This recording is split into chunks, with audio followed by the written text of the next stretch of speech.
Long ago, in the village of Mbese, nestled between dense forests and the echoing cliffs of the old gods, there lived a feared wizard named Gwala.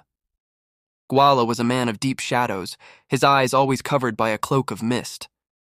He lived alone in a stone hut beyond the village, where no birds sang, and no child dared to play.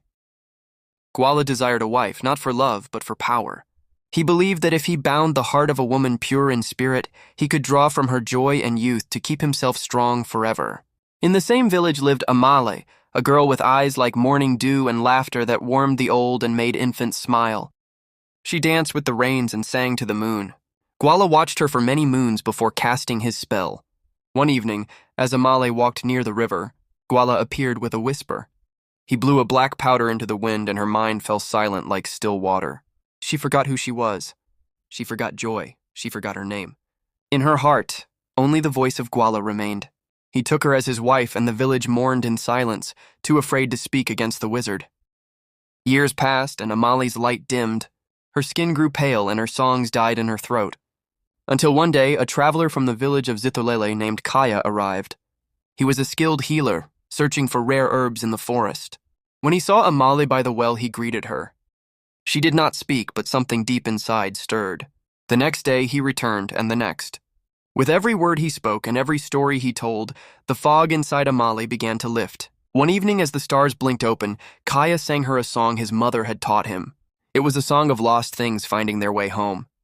Amale began to weep. That night, Amale dreamed of her childhood.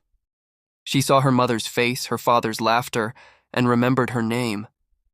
In the dream, a bird whispered, "Love is stronger than dark magic when it is true and chosen."